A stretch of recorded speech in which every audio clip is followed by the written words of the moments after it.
सुप्रभात, यीशु की जय हो। समा मीडिया प्रोडक्शन के आज की सुबानी कार्यक्रम में मैं आप सबका स्वागत करती हूँ। मातृ दिवस यानी मदर्स डे के शुभ अवसर पर आप सबका अभिनंदन करती हूँ। आज हम बाइबल में दिए हाना के बारे में संक्षिप्त में आलोचना करेंगे। एल्काना नामक एक पुरुष की 2 पत्नी थी। एक का नाम हाना था और दूसरा का नाम पेनीना था। पेनीना का बच्चे थे, किंतु हाना के कोई बच्चे नहीं थे।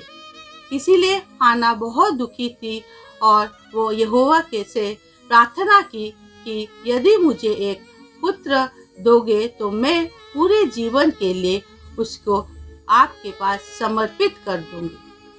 उसके बाद प्रभु ने उसकी प्रार्थना सुनी और हाना गर्भवती हुई।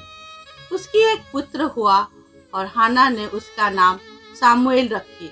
जब सामुएल बड़ा हो गया तो हाना जैसे यहोवा से प्रतिज्ञा की थी, उस हिसाब से उन्होंने सामुएल को लेकर यहोवा के आराधनालय में ले गई और सामुएल को वहां छोड़ आई।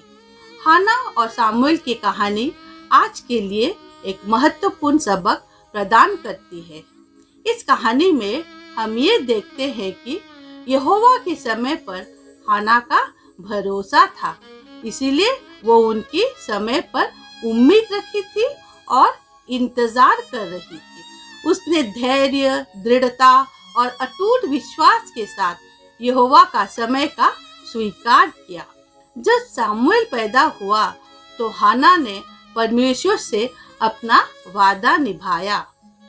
बाइबल ये नहीं बताती कि हर महिला को मां होना चाहिए, लेकिन अपनी जिम्मेदारी को गंभीरता से लेने के लिए ये लोगों को अपेक्षा करती है जिन्हें प्रभु मां होने की आशीर्वाद देते हैं। मातृत्व ईश्वर द्वारा उस महिला को सौंपी गई भूमिका है और यहोवा ने उसे अपने बच्चे और पवित्र आत्मा द्वारा उसे विशेष बच्चे के लिए सबसे अच्छी मां होने के लिए सुसज्जित किया है।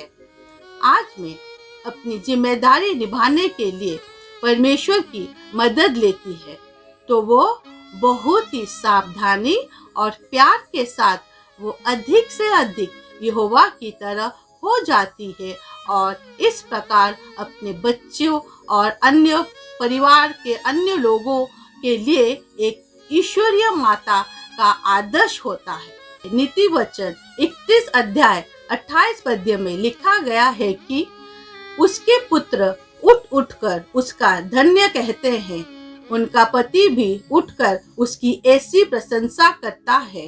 यहोवा आपको मां होने का भरोसा देता है और वो आपको सुसज्जित करता है। आप कभी हार न माने। आज मैं सभी माओं को प्रोत्साहित करती हूँ कि पहले यहोवा को ऊपर धैर्य, दृढ़ता और अटूट विश्वास रखिए।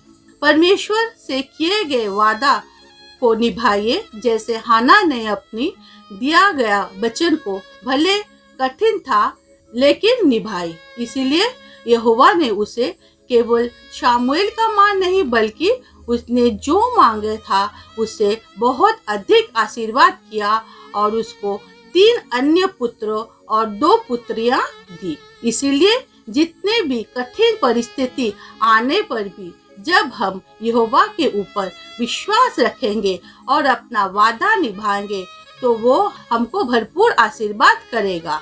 कोई भी अवस्था में निराश नहीं होना चाहिए, क्योंकि हमें मालूम होना चाहिए कि यहोवा हमारे साथ है।